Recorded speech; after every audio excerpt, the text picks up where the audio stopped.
السلام عليكم ورحمة الله وبركاته.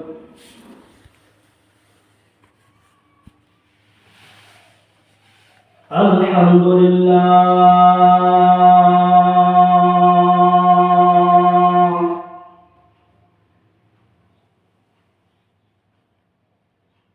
الحمد لله نحمده ونستعينه ونستغفره ونؤمن به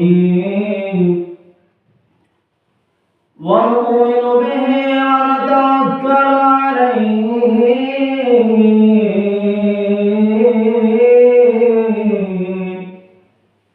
ونعوذ بالله من شرور أنفسنا ومن سيئات أعمالنا من يهد الله فلا مضل له ومن يضلله فلا هادي له ونشهد أن لا إله إلا الله ونشهد أن سيدنا وسندنا ومولانا محمدا عبده ورسوله الذي أرسله بالحق بشيرا ونذيرا وداعيا إلى الله بإذنه وسراجا منيرا. أما بعد فأعوذ بالله من الشيطان الرجيم.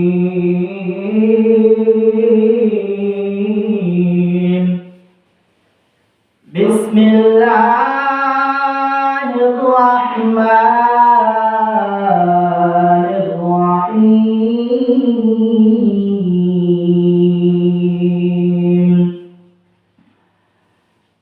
ألف لام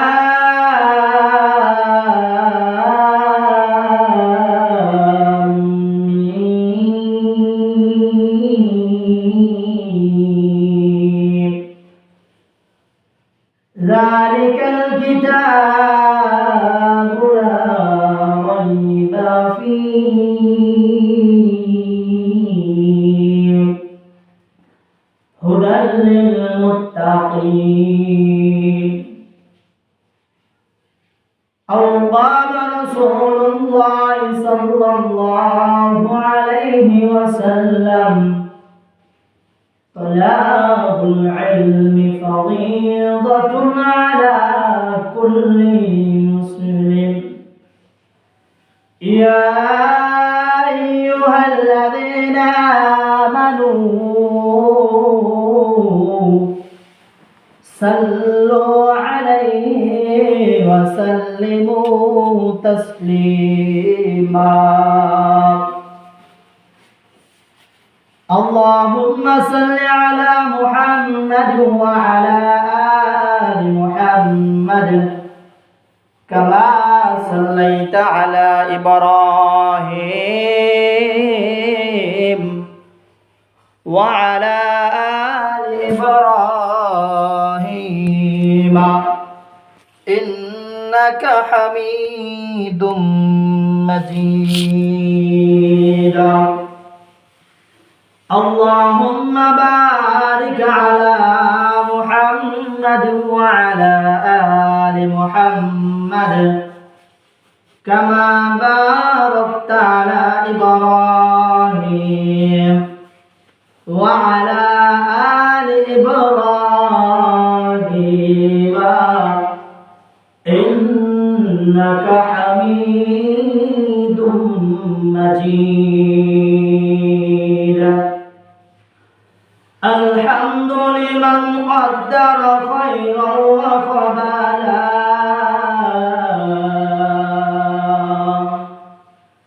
الحمد لمن قدر خيرا وقبلا الشكر لمن صور حسنا وجمالا الشكر لمن صور حسنا وجمالا فرد صمد عن صفة خلق بريء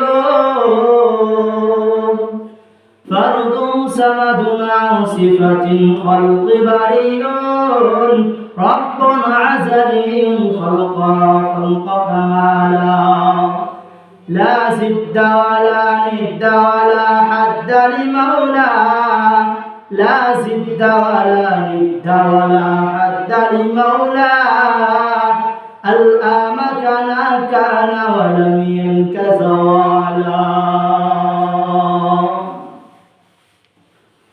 الحمد لله মহান মহাপাকের দরবারে লাখ কোটি শুকর আদায় করি যে আল্লাহ সুবহানাহু ওয়া তাআলা বিগত জুমা থেকে আজকের জুমা পর্যন্ত আমাদেরকে হায়াত দারাজ করেন সুস্থ রেখেন দুনিয়াবি কাজ থেকে ফারিগ করেন নিজ নিজ ঘর থেকে আল্লাহ সুবহানাহু ওয়া তাআলার বিধান 2 রাকাত ফরজ নামাজ পড়ার জন্য আমাদেরকে মসজিদ পর্যন্ত আসবার বসবার কথা বলবার কথা শুনবার মতো তৌফিক দিয়েছেন সেজন্য আল্লাহ সুবহানাহু ওয়া তাআলার দরবারে লাখ কোটি শুকর আদায় করি আলহামদুলিল্লাহ উপস্থিত আমার মুসল্লি সাহাবাই আল্লাহ সুবহানাহু ওয়া তাআলা মেহেরবানি ছাড়া আল্লাহ সুবহানাহু ওয়া তাআলার তৌফিক ছাড়া আমরা কোনোদিনই সফল হতে পারব না যদি আমার আল্লাহ আমাকে আপনাকে মায়া না করেন আমি আর আপনি যতই চেষ্টা করি না কেন আমরা সফল হতে পারব না আমি আপনাদের সামনে মহাগ্রন্থ আল কোরআনের সূরা বাকারার প্রথম আয়াতে কারিমা তেলাওয়াত করেছি আর রাসূল পাক সাল্লাল্লাহু আলাইহি ওয়াসাল্লামের জবান মুবারকের একটি হাদিস আপনাদের সামনে পাঠ করেছি আমার হাদিসে রাসূল করিম সাল্লাল্লাহু আলাইহি ওয়াসাল্লাম বলেন তালাবুল ইলমি ফরিদাতুন আলা কুল্লি মুসলিম যে গোটা বিশ্বের যত মুমিন মুসলমান আছে নরনারী সে পুরুষ হোক বা মহিলা হোক তারপরে ইলমে দ্বীন শিক্ষা করা ফরজ করে দেওয়া হয়েছে ইলমে দ্বীন শিক্ষা যদি আমি আর আপনি না করি তাহলে আমার আপনার একটি ফরজ তরক করার গুনাহ হবে কতটুকু ইলম আমাকে আপনাকে অর্জন করতে হবে যে যতটুকু ইলম আমার আপনার জানা থাকলে আমি আর আপনি নামাজ পড়তে পারবো আমি আর আপনি রমজানের রোজা রাখতে পারবো শরীয়তের বিধানগুলো সঠিকভাবে আদায় করতে পারবো ততটুকু ইলম আমার আপনার ফরজ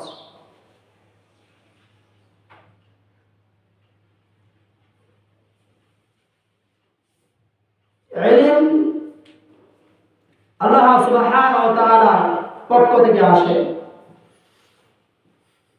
এটা আল্লাহ সুবহানাহু ওয়া তাআলার কাছে আমাকে আপনাকে চাইতে হবে দরখাস্ত করতে হবে যে আল্লাহ আমি আমার সন্তানকে দিনের রাস্তায় দিয়েছি তুমি আমার ছেলেকে আমার মেয়েকে এবং আমাকেও ইলম দিয়ে আমার সিনাকে ভরে দাও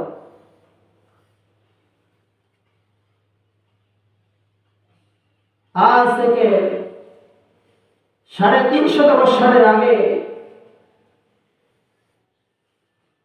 কিতাবে মুসল্লি রহমতুল্লাহ আলাইহি লেখেন, সৌদি আরবের এক জাহাজ মালদ্বীপে আসছিল। ওইখানে আসার পর ওই জাহাজটা ডুবে যান, আর ওই জাহাজের ভিতরে যত মানুষ ছিল সবাই মরিয়া যায়। তবে ওই জাহাজের ভিতর একজন কুরআনের বাহক ছিল, যার সিনার ভিতরে আল্লাহ সুবহানাহু ওয়া তাআলা আসমানি কিতাব মহাগ্রন্থ আল কুরআন, ওই ছোট্ট বালক ওর সিনার ভিতরে আমানত রাখছিল। যখন সমস্ত মানুষ ওই জাহাজ ডুবে মারা যায়, তবে ওই ছোট্ট বালক যে কুরআনের হাফিজ ছিল, ওই ছেলেটা ব্যতীত সমস্ত মানুষ ওই দিন মারা যায়।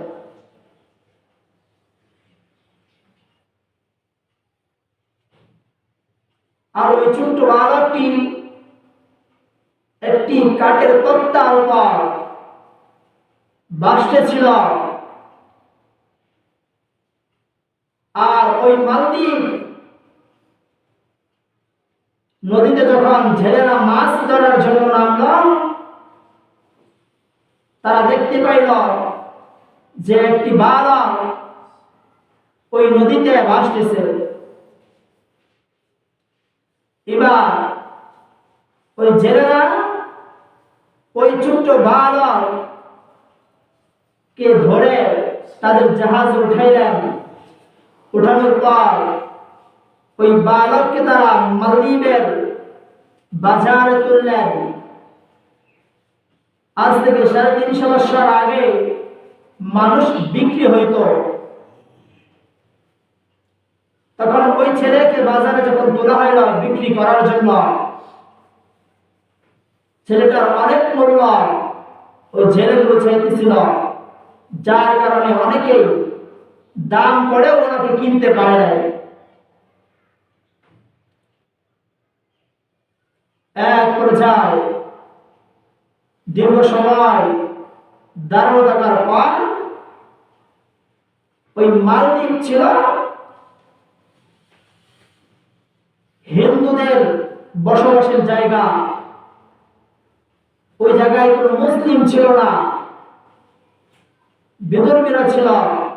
তারা ওই মালদ্বীপ বসবাস করত। কিছু সময় যাওয়ার পর একজন মহিলা এই বাজারে মানুষ কেনার জন্য, ছোট বাচ্চা কেনার জন্য আসলেন। আসার পর ছেলেগুলো দাম চাইতেছে, অনেক মূল্য চাইতেছে ওই ছেলেটা। ওই মহিলা ডাক দিয়ে বললাম, তোমাদের কত পরিমাণ টাকার প্রয়োজন? আমি তোমাদেরকে টাকা দিয়ে দিচ্ছি, তোমরা আমাকে ছেলেটাকে আমার কাছে দিয়ে দাও। এই ছেলেটাকে আমি কিনে নিতে চাই। এই ছেলেকে আমি লালিত পালিত করে বড় করব। এই ছেলেটা আমাকে আম্মু বলিয়া ডাকবেন, আর আমি যখন বৃদ্ধ হয়ে যাব এই ছেলেটা আমার দেখাশোনা করবে। এবার মালদ্বীপের জেলের দেখা ওই জেলেগুলোর কাছ থেকে ওই মহিলা যখন এই ছেলেটাকে কিনে নিয়ে গেল, ছেলেটা শুধু একাই মুসলিম, আর বাকি যা আছে সবাই হিন্দু। ছেলেটা অনেক একটা চিন্তার ভিতর পড়ে গেল, আমি একা শুধু মুসলিম, আর বিঘা এই পুরা শহরটার ভিতরে শুধু বিধর্মী দেখা যায়, যারা অন্য অন্য দেব দেবীদের পূজা করেন। কেউ মূর্তির পূজা করেন, কেউ সূর্যের পূজা করেন, কেউ আগুনের পূজা করেন।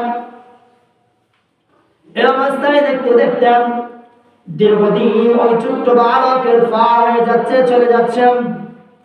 হঠাৎ করিয়া বালক একদিন দেখতে পাই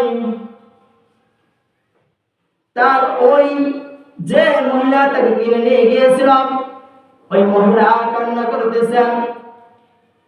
ছোট্ট বালক ডাক দিয়ে বললেন, আম্মা আপনি কেন কান্না করতেছেন, কেন কান্না করতেছেন? এবার ওই মহিলা ডাক দিয়ে বলতেছেন, ওহে আমার সন্তান, আমি এজন্যই কান্না করতেছি যে আজকের এই দিনে আমার ঘরে যে একটি কন্যা সন্তান আছে, তাকে সরকারি থেকে কিছু লোক আসছিল, বলে গিয়েছে তাকে সন্ধ্যাবেলা নিয়ে যাবেন। এবার ওই ছেলেটা জিজ্ঞাসা করলাম, হ্যাঁ আমার আম্মা, কেন আমার বোনকে ওরা নিয়ে যাবেন? এবার ডাক দিয়া বলতেছেন, হ্যাঁ আমার পুত্র প্রতি বছর মালদ্বীপে এই দিনে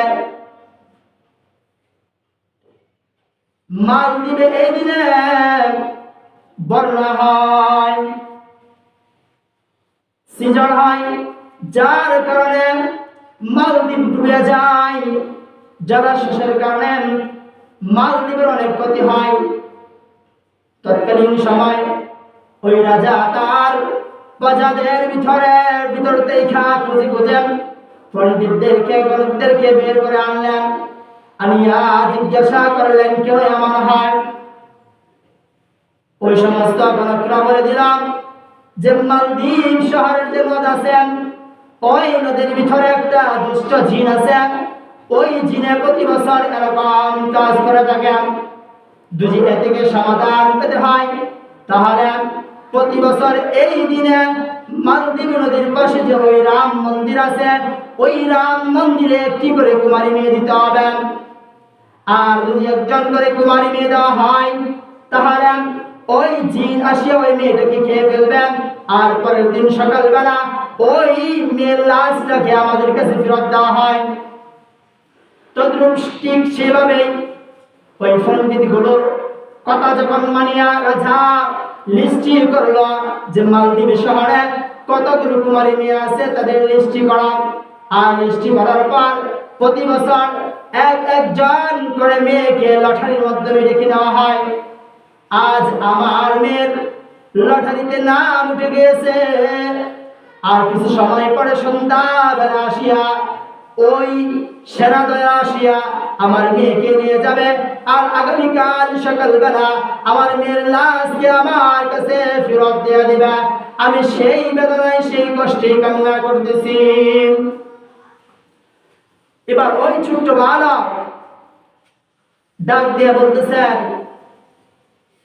হে আমার আম্মা জান, আপনি আমার বোনকে আমার নানুর বাসায় পাঠিয়ে দেন, আর আমার নানুর বাসায় ওনাকে পাঠিয়ে দিয়ে, আর আমার বোনের যত জামা কাপড় আছে, আমার বোনের জামা কাপড় গুলো আমাকে পরিয়ে, আমাকে মেয়ে লোক সাজিয়ে আমাকে এখানে বসে রাখেন, আর সন্ধ্যাবেলা আসিয়া তারা আমাকে নিয়ে যাবে।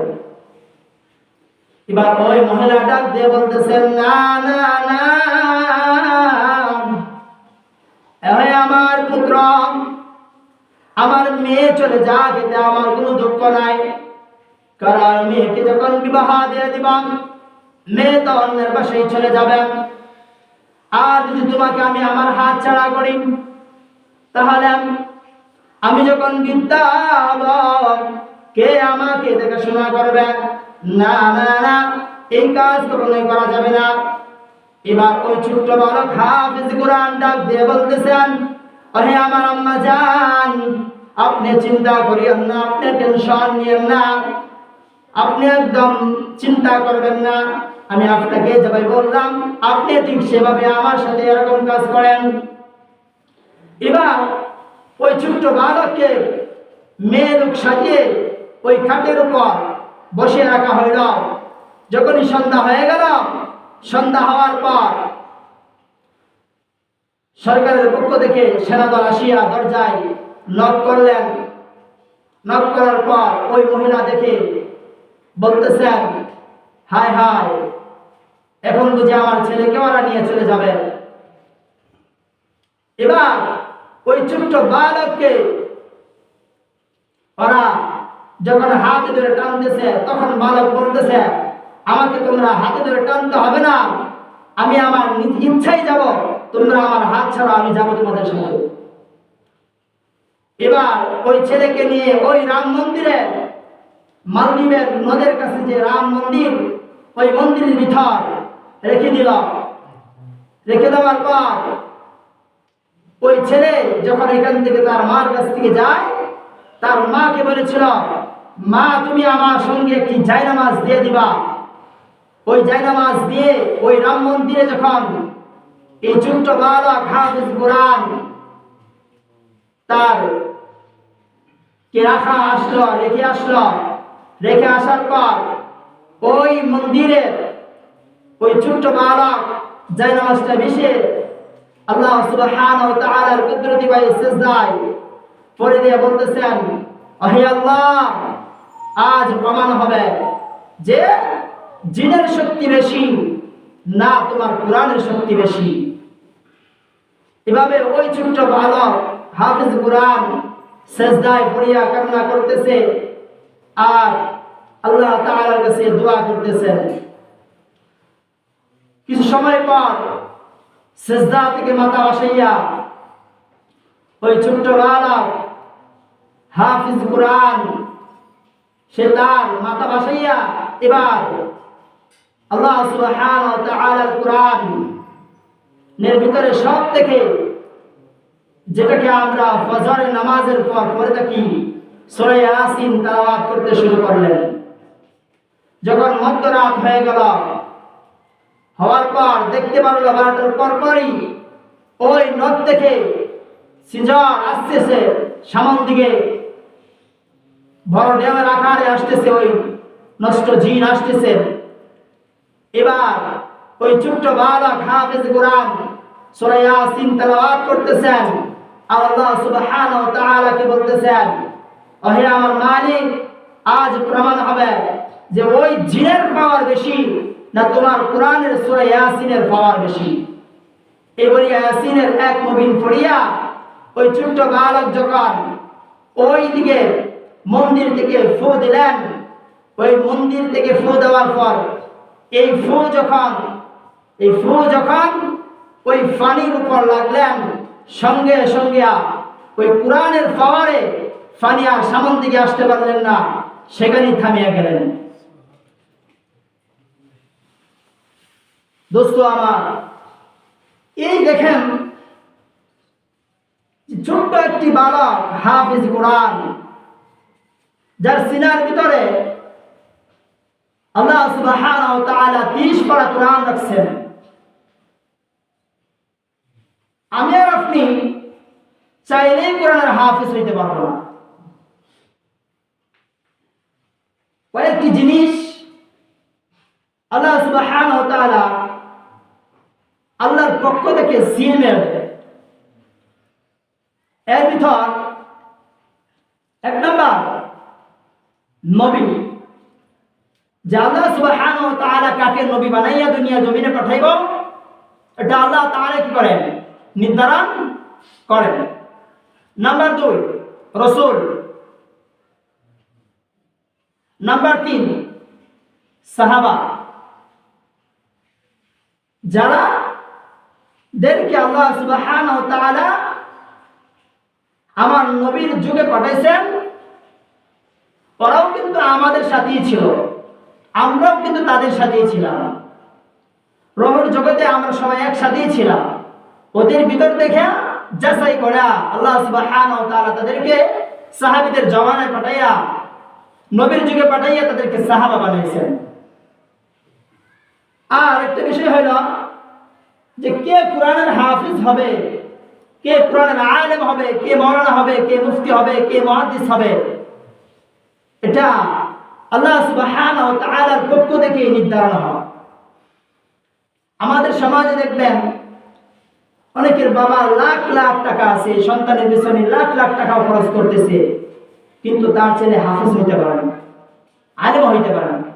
আর এমনও পাওয়া যায় যে বাবা রিস্কা চালায়, কিন্তু তার ছেলে হাফেজ, বড় আলিম। এটা কেন?